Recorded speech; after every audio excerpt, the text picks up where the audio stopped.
Kurseong branch कमिटीका अध्यक्ष निमा लामा जोजो, सभामा आसीन भर्खरै मात्र पूर्व अध्यक्ष एवं जिएनएलएफ पार्टीका नयाँ उपाध्यक्ष श्री पीसी अग्रवाल साहब, दार्जिलिङ भूतपूर्व विधायक एवं जनरल सेक्रेटरी जनरल हाम्रा सम्माननीय एमपी छेत्री सर, खरसाङ ब्रान्चका भूतपूर्व अध्यक्ष, पार्टी का मूल खाम्बो आयन सर, सेंट्रल कमिटी का सदस्य एवं वरिष्ठ जिएनएलएफ का हाम्रा दुर्गा सर, पारस सर, भर्खरै नियुक्त भएका मेरा सहकर्मी थापाज्यू, अनिलजी लगायत सम्पूर्ण सबै एकमुष्टमा जेएनडब्ल्युओ, जिएनएलएफ, एसपीडब्ल्यू, जिएनईओ, विद्यार्थी हाम्रा जिएनवाई सम्पूर्णलाई जति पनि पार्टीका जिम्मेवारीहरू लिएर काम गरिरहनु भएका सम्पूर्णलाई एकमुष्टमा जय गोर्खा। विशेष गरी भारतीय राजनीतिक इतिहासमा दुईवटा दिन एकदमै महत्त्वपूर्ण दिनहरू हो, 15 अगस्त र 26 जनवरी। 15 अगस्तमा हामी स्वतन्त्र भएको दिन, 26 जनवरीमा गणतन्त्र भएको दिन, संविधान पाएको दिन, नागरिकता पाएको दिन। त्यसकै गोर्खाको राजनीतिक इतिहासमा पनि यस्तो कहीँ सुनौलो दिनहरू दिने हाम्रा अतुल्य सुभाष घिसिङज्यू, उहाँको जन्मदिन पनि एउटा गोर्खा गान्धीको जस्तो 2 अक्टोबर जस्तो हामीले मनाउन सक्छौँ। 22 अगस्त 1988 यो खेलाइची दिन होइन, साधारण दिन होइन, मामुली दिन होइन। पहिला त हामीले भूतपूर्व पार्षदहरू छ, वरिष्ठहरू छ, यो 23 अगस्त त्यति हामीले मनाउँथेनौँ, 22 अगस्त हामी मनाउँथ्यौँ। अब त्यो म बताउँछु तपाईँहरूलाई एउटा छोटो मिठो भाषण।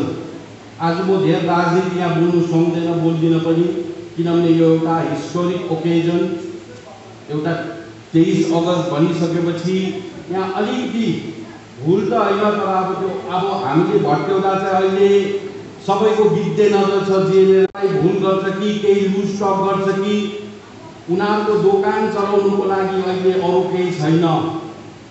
जिएनएलएफ पार्टी हो, निरज जिम्बा हो। अब प्रेसमा पनि त्यस्तै छ, अलिकति भुल गरिहाल्यो भने, अलिकति केही गर्यो भने उनीहरूको news item TRP, Niraj Zimba एउटा जिएनएलएफ पार्टीको हनुमानलाई चलाउँदा चाहिँ टिआरपी बढ्ने। र यसै कारण यो 23वां गोर्खा नागरिकता दिवस अर्को पालिदेखि चाहिँ यसलाई गोर्खा नागरिकता मान्यता दिवस भन्नुपर्छ। अघि ऋषि सरले भने जस्तो हो, 1950 सालमा पनि हामी नागरिक थियौँ, नागरिकता त्यति बेला पनि थियो। त्यति बेला पनि एमपीहरू भएको, एमएलएहरू भएको, प्रतिनिधिहरू गएको। त्यति बेला पनि हामीले भोट हालेको 88 अगाडि पनि भारतमै थियो, पासपोर्ट थियो, रासिन थियो, भोट कार्ड थियो। तर यो एउटा मान्यता दिवस र स्पष्टीकरण दिवस, स्पष्टीकरण दिएको, किनभने आइडेन्टिटी दुईटा लडाई हो। 22 अगस्त 1988 हिजोको दिन एउटा ठुलो दिन, गोर्खा अकर्ड चिनारीको दिन, चिनारी पाएको दिन, चिनारी आइडेन्टिटी। डरलाग्दो कुरो, आइडेन्टिटी भनेको मामुली कुरो होइन। भारतको राजनीतिक इतिहासमा धेरै लडाइँहरू भयो, तर आइडेन्टिटीको लडाई कहीँ पनि भएन। भाषिक आधारमा हामी लड्यौँ, राज्यहरू माग्यौँ, प्रान्तको आधारमा, धर्मको आधारमा हामी लड्यौँ, तर आइडेन्टिटीको लडाईमा नागाको पनि आइडेन्टिटीको लडाई होइन, मिजोको पनि आइडेन्टिटीको लडाई होइन, तर चिनारीको लडाई, अनुहारको लडाई केवल गोर्खाको लडाई हो। र चिनारी ठुलो कुरो। यसै कारण 22 अगस्तलाई हामीले भुल्नु हुँदैन। अहिले अब हामीले नयाँ रूपमा आपका स्वर्गीय हुनुभएपछि 23 अगस्तलाई एउटा एचिभमेन्ट डेको रूपमा हामी मनाउँछौँ, त्यो पनि राम्रै हो। एउटा 15 अगस्त र 26 जनवरी मनाएको जस्तो 15 अगस्त चाहिँ यो 22 तारिक हो, Gorkha occurred, Naga occurred, Assam occurred, serum occurred, गोर्खाको पनि अकर्ड हो। ठुलो दिल्लीलाई हस्ताक्षर गरेको, गोर्खालाई मान्यता दिएको यो भूभागलाई, चिनारीलाई, किनकि गोर्खाल्यान्ड भन्दा ठुलो चाहिँ चिनारी हो। चिनारीको पछाडि हो नागरिकता। नागरिकता त भयो भने हुन्छ, नभयो हुन्छ। महात्मा गान्धी त भारतको नागरिक नभई स्वर्गीय भयो। 26 जनवरी 1950 मा हामीले घाटी नागरिकता पायौं। त्यो भन्दा अगाडि सरदार पटेल र महात्मा गान्धी त स्वर्गीय भयो, अझ उनीहरूलाई त नागरिकता चाहेन। चिनारी आइडेन्टिटी यो हामीलाई एकदमै साह्रो थियो। चिनारीको लडाई, अनुहारको लडाई, गोर्खा शब्द हाल्नुको लागि लडाई, 40 दिन 40 रात 1200 मान्छेको बलिदान, शहीद भएको एउटा गोर्खा शब्द, Gorkha hill council, Darjeeling Gorkha hill council यो साह्रो चिज हो। गोर्खाको नाम संविधानभित्र हाल्नु। भारतको संविधानमा गोर्खाको त न ग पनि थिएन, जी भन्ने पनि थिएन। संसारको सबैभन्दा मोटो संविधान, बल्किएस्ट कन्स्टिट्युसन, संसारको भन्दा सबैभन्दा ठुलो संविधान, तर भारत देशको लागि मरिमेट्ने, भारत देशको लागि त्यत्रो त्याग गर्ने गोर्खाको त ग पनि थिएन। त्यो संविधानभित्र गोर्खा शब्द अन्तर्भुक्त गर्नु, गोर्खालाई त्यो संविधानभित्र मान्यता दिने 22 अगस्त 1988 को ठुलो अकर्ड हो। कलकत्ताको राजभवनमा भएको हो, कलकत्ताको राजभवनमा, र 23 अगस्त चाहिँ दिल्लीमा भएको। 22 अगस्तलाई हामीले मनाउनु पर्छ। त्यो जग हो, त्यो खम्बा हो, गोर्खाल्यान्डको पिलर हो। जगलाई हामीले यसरी फ्याँक्नु हुँदैन। यो अलिकति दुःख लाग्दो कुरा हो, कसैले पनि मनाएन, फेसबुकतिर खाली आयो। आपा हुँदा यो 23 अगस्त थिएन। 23 अगस्त चाहिँ अब यो 26 जनवरी जस्तो हो। 26 जनवरी परेडहरू हुन्छ, सलामी दिन्छ, तोपहरू चलाउँछ, त्यो इन्टरटेनमेन्टको लागि एउटा गणतन्त्र भएको खुसियाली हो, खुसियाली। तर 22 अगस्त भएको भए चाहिँ आज 23 अगस्त हुने थिएन। आपको लडाई, एचिभमेन्ट, ठुल्ठुलो बोल्नेहरू छ, ठुल्ठुलो पार्टीहरू जन्म्यो, जनआन्दोलनहरू गर्यो, तर के छ पोलिटिकल अचिभमेन्ट? खै रित्तो हाउस रेन्ट अग्रिमेन्ट जस्तो, किरायमा बसेको टेनेन्सी अग्रिमेन्ट जस्तो, किरायको एग्रिमेन्ट जस्तो अकर्ड होइन उनीहरूको। हाम्रो त अकर्ड हो, विश्वले मानेको खाटी अकर्ड हो। त्यसकै धरातलमा उभिएर आज यहाँ गोर्खाल्यान्डको डायलगहरू हुँदैछ। साह्रो थियो भारतमा गोर्खा शब्द संविधानमा अन्तर्भुक्त गर्नु, त्यो पनि एकचोटि होइन, दुईचोटि। अघि यहाँ स्वागत भाषणमा नेपाली भाषा, गोर्खा भाषाको कुरा गर्नुहुँदै थियो, त्यो पनि चर्कै हो। जाति गोर्खा भएपछि भाषा पनि हामीले गोर्खा भट्याउनुपर्छ। जाति गोर्खा भएपछि, किनभने संविधानले दिएको हो, संविधानले भन्छ यो भाषालाई चाहिँ दार्जिलिङ गोर्खा पार्वतीय परिषद क्षेत्रमा चाहिँ गोर्खा भाषा भनेर चलाउनु पर्छ। आज आसामतिर हेर्नुहोस् त, नेपाली लेख्दा नेपाली साहित्य सम्मेलन, नेपाली कुनै के, नेपाली यो भन्दा 1.5 लाखजना मान्छे त के भयो, फरेन ट्राइब्युनलमा धाउनु पर्यो, डिटेन्सन सेन्टरमा जाला जस्तो भयो, नाम छुरियो। रातारात आज आसाममा गएर हेर्नु, सब जग्गा गोर्खा, गोर्खा कला केन्द्र, गोर्खा साहित्यिक मञ्च, गोर्खामा टाँस्यो, उनीहरू जोडियो। नेपाली भन्दा हुर खेदिने, एनआरसीले भेटाउने, अहिले त उनीहरूले गोर्खा भनेर टालिनु थाल्यो। सुभाष घिसिङले दिएको महामन्त्र भारतीय गोर्खा। आज नेपालीको दाग, नेपाली भनेर पुसेर चाहिँ भारतीय गोर्खा भनेर मान्यता पाएको दिन हो। ऋषि थापाज्यूले सम्पूर्ण वृत्तान्त रूपमा बताइदिइसकेपछि मैले त्यसलाई दोहोऱ्याउने फेरि जरुरत म देख्दिनँ। त्यो दोहोऱ्याइरहने कुरा पनि छैन। र अघि यहाँनिर दत्ताबाल हाम्रो दाजु यो कागज वितरण गर्नुहुँदै, यो साधारण एउटा कागजको टुक्रा होइन, तपाईँ र मेरो ब्रह्म अस्त्र हो, कवच हो, कवच। मैले भनेको थिएँ आजभन्दा सायद एक वर्ष अगाडि पहाडमा गोर्खाहरूलाई, भारतीय गोर्खाहरूलाई त के एनआरसीले पहाडको इस्कुसलाई पनि छुन्दैन भनेको थियो। मान्छेहरू हाँस्यो, पत्रकारहरूले त्यसलाई स्टोरी बनायो। इस्कुस त के निरज जिम्बाले गाई बाख्रा भेडाहरू भन्नु नि भन्दै थियो। तर आज के भयो त? आसाम गभर्मेन्टको डिसिसन, आसाम गभर्मेन्टले के भन्यो? यसको आधारमा बोलेको आसाम गभर्मेन्ट, यही दस्तावेजको आधारमा ग्याजेट नोटिफिकेसन एक्स्ट्राअर्डिनरी, मामुली दस्तावेज होइन। लु फलमको चिउरा चबाउनु जस्तो दिल्लीको मिनिस्ट्री अफ होम अफेयर्सबाट गोर्खा अरू कुनै चिज नहोस् तपाईँकोमा, रासन कार्ड, भोटर कार्ड, त्यो सहुलियतहरू हो। आधार कार्ड त्यो के हो? तर यो छैन भने यो त प्रत्येक गोर्खाको घरमा तपाईँले फ्रेम लगाएर राख्नुपर्छ। यो डकुमेन्टले बचाउँछ।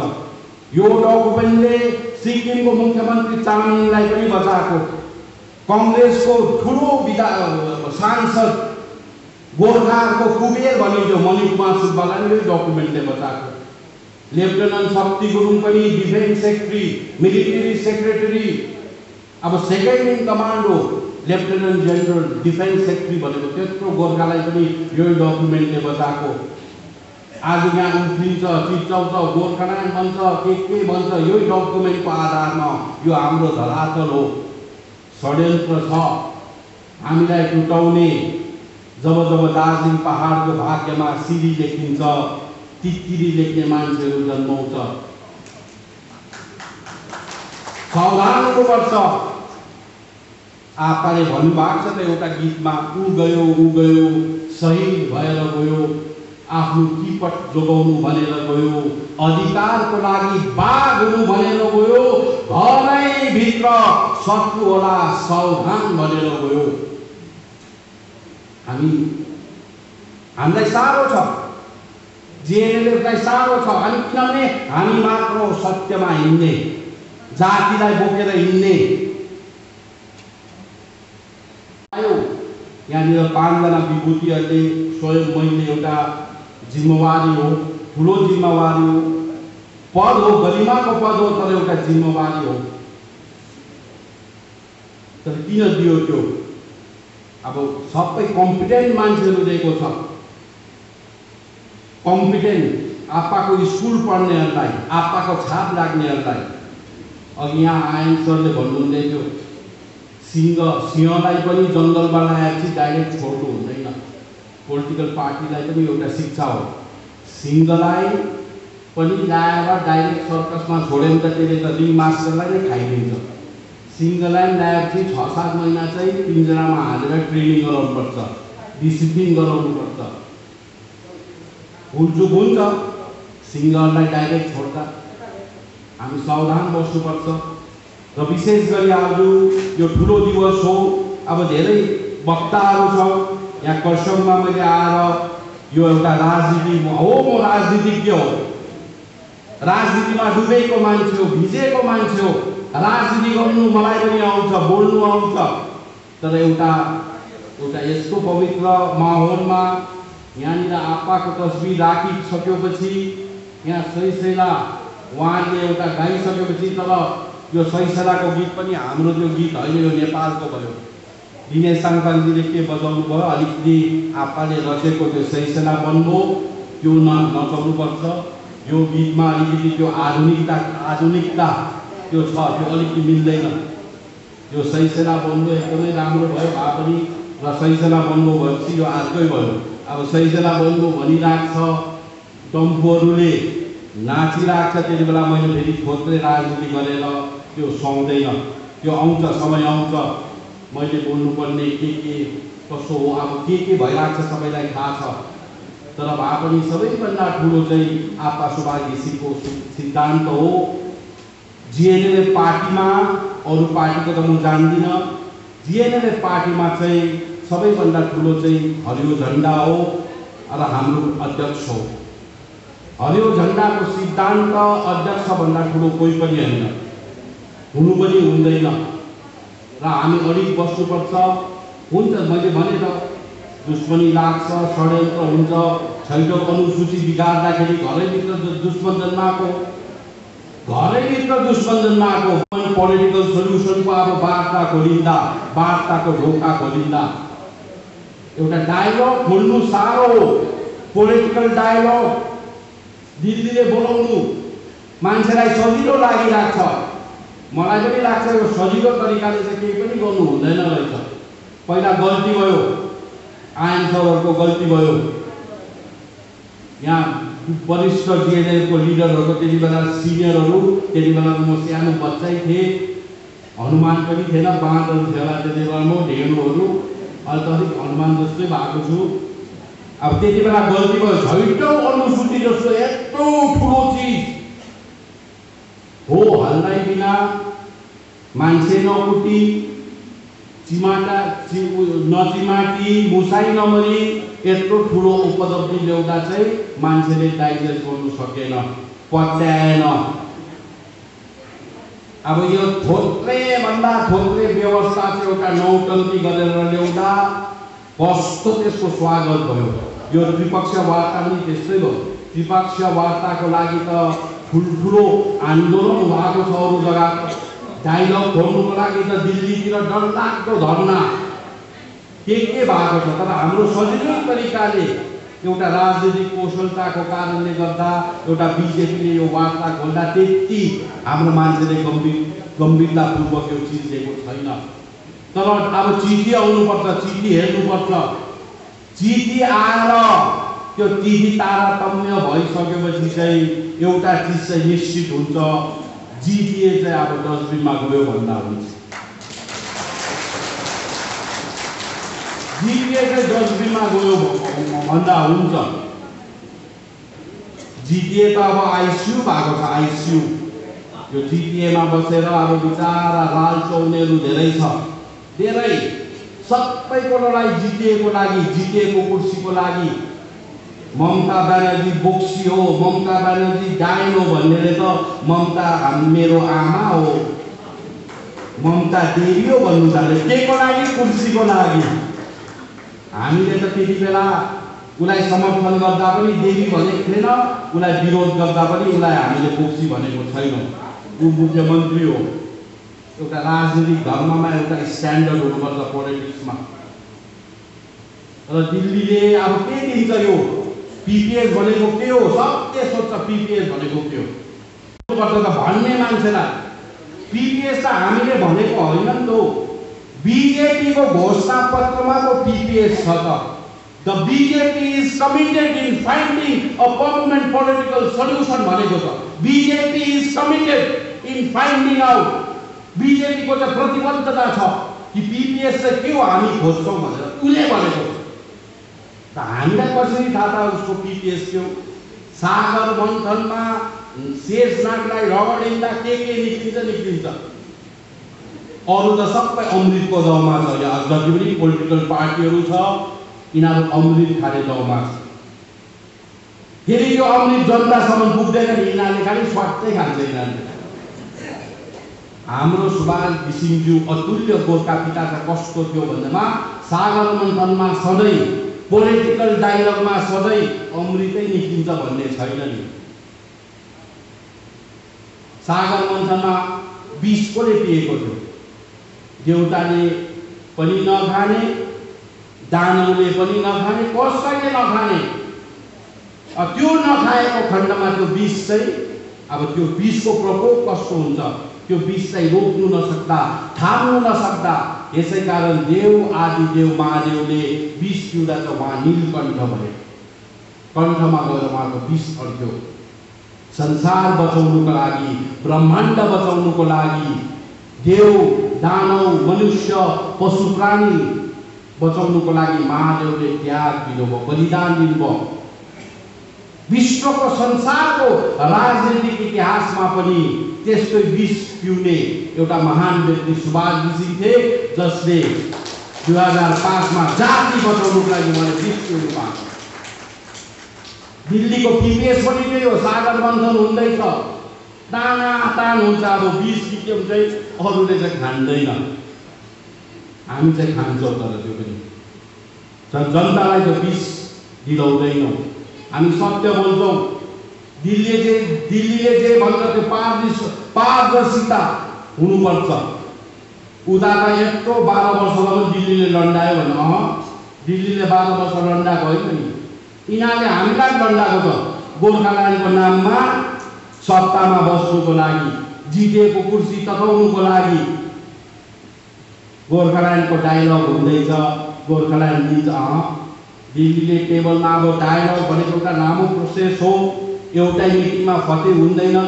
एउटा मिटिङमा त अब गएपछि इन्ट्रोडक्सन होला, हाम्रो सोध्दा उहाँहरूको चिनाजान होला, चिनापर्ची होला। यसमा पार्टिसिपेट गर्नेहरू अग्रिमपन्थीका विशिष्ट नेताहरू छ, डेलिगेसन जाने आयन सर, हाम्रो केबी सर, उहाँ दुर्गा खरेलजीहरू, दुर्गा प्रधानजी जानुभएको छ, पीसी अग्रवालहरू जानुभएको छ।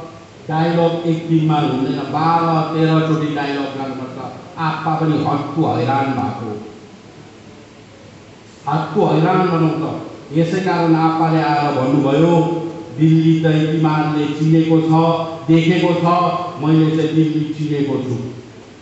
फलमको चिउरा चबार जस्तो हो, दलसिंह ढुङ्गा प्रेसर कुकरमा पकाएको जस्तो साह्रो।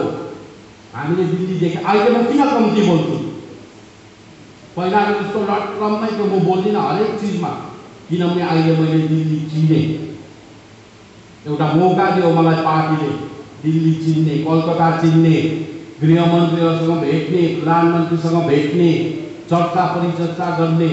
जति मैले दिल्ली बुझ्दै गएँ, मेरो आवाज, मेरो स्वर कम्ती हुँदै गयो। दिल्ली नचिन्नेहरूले, दिल्ली नदेख्नेहरूले, केन्द्रको सोच नबुझ्नेहरूले बोल्छ, फेसबुकमा बोल्छ।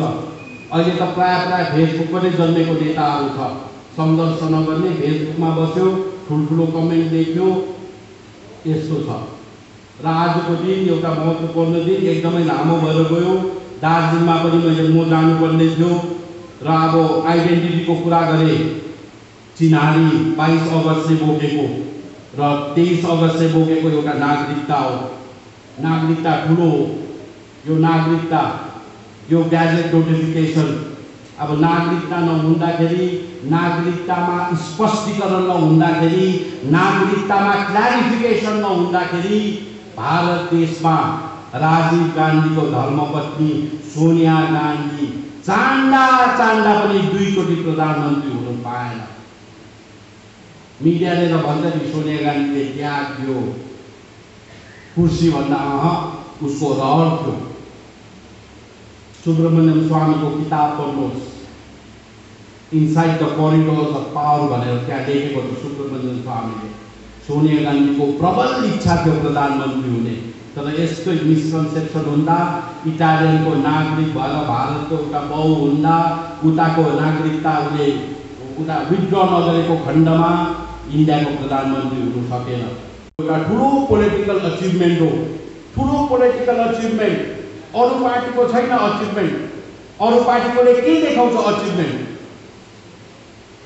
केही छैन नि उनीहरूको, काठले पीडा धरि ल्याएको छैन।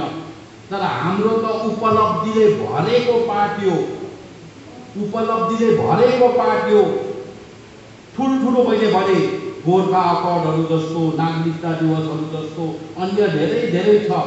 अब पूर्व वक्ताले यो चिजमा बताइदिनुहुन्छ र समय अब यो अब अरू धेरै चिज मलाई बोल्नु मन छ, धेरै चिज मैले बोल्नु मन छ, तर अब बोल्नु सक्दिनँ। अब चाँडोभन्दा चाँडो यो तपाईँको वार्ताको लागि एउटा अफिसियल पत्रचार दिल्लीबाट आउनेवाला छ। अब के आउँछ कसो आउँछ त्यो हाम्रो हातमा छैन, तर पोजिटिभै होस्, पोजिटिभली सोच्नुपर्छ। कोलाई बोलाउँछ, कहाँ बोलाउँछ, कलकत्ताको दिदी आउने हो कि होइन। तर अब अहिले नै ट्राइपार्टेट चाहिँ नभनौँ, तर डायलग, एउटा डायलग प्रोसेस छोडिनु चाहिँ ठुलो कुरो हो। किनभने जति पनि आन्दोलन भयो, लडाइँहरू भयो, त्यो चाहिँ अन्तमा गएर टेबलमै टुङ्गेको हुन्छ। त्यसको समाधान टेबलमै छ। 2017 मा यत्रो जनआन्दोलन भयो। जीएमसीसीमा हामी दुईजना एनबी सर र मैले जिएनएल पार्टीको प्रतिनिधित्व गरेको। दुईचोटि उहाँहरू होम मिनिस्टरमा भेट्दा पनि त्यो डायलग ओपन हुन सकेन। यसै कारण जिटिए नै, अचिभमेन्ट जिटिए नै। तर डायलग ओपन भएपछि मैले अघि नै भने जिटिए चाहिँ आइसियूबाट शमशान घाटतिर पुग्छ। यो हाम्रो ठुलो चिज हो, अब्स्टेकल हो, रोडा हो। गोर्खाको चिनारी, अस्मिता, गोर्खाको भविष्यमा ठुलो रोडा चाहिँ यो जिटिए हो। र अब यो डायलगको चिज आउँछ। अब एकदमै हामी पोजिटिभ हुनुपर्छ, प्रार्थना गर्नुपर्छ, प्रार्थनामा राख्नुपर्छ। हरेक समुदायले, हरेक कम्युनिटीले आफ्नो आफ्नो धर्म पद्धतिमा, माटाहरूले, बिजुवाहरूले चर्चतिर, गुम्बामा, गिर्जामा, किनभने दैविक शक्ति पनि हो। आपाले विश्वास गर्नुहुन्थ्यो, कतै गर्नुभयो, आजको कथा हो। र यही कुरोहरू छ। अब के हुन्छ, कसो हुन्छ। अब मैले अघि भनिहालेँ, अध्यक्ष मोहन घिसिङज्यूलाई अघि उद्घोषकज्यूले भन्नुहुँदै थियो त्यति राजनीतिक परिपक्वता नहोला भनेर। यो अरू पार्टीको नेताहरूलाई सोध्नुपर्छ। अरू पार्टीको नेताहरूलाई अध्यक्ष मोहन घिसिङको राजनीतिक परिपक्वता चाहिँ कतिको छ त्यो मलाई पनि सोध्नुहोस्। म उहाँसँग दिल्ली गएको छु, दिल्लीमा उहाँले भट्याएको सुनेको छु। अरू पार्टीको नेताहरू अकमक्क ढक्क, अब गजक्क त भन्नुहुँदैन, तर उनीहरू अभाग हुन्छ। अभाग, अन्डर एस्टिमेट गरेको हाम्रो अध्यक्षलाई। पहिला मैले भनेको थिएँ सुभाष घिसिङको खून हो, डिएनए हो मोहन घिसिङ। आज म जिम्मेवारीपूर्वक भन्छु, सुभाष घिसिङको खून त हो, सुभाष घिसिङको गुण पनि अध्यक्ष मोहन घिसिङमा प्रचुर मात्रामा छ। आरबी राईलाई सोध्नु, प्रताप खातीलाई सोध्नु, अन्य दलको लिडरसिपलाई सोध्नु। दिल्लीमा गएर उहाँले कसरी प्रेजेन्टेसन गर्छ, कसरी आफ्नो कुरा राख्छ र अभाग छ। इभन राजनीतिष्ट पनि छक्कै पर्छ मलाई भन्छ यतिको पोलिटिकल मेच्योरिटी हाम्रो अध्यक्षको देखेर।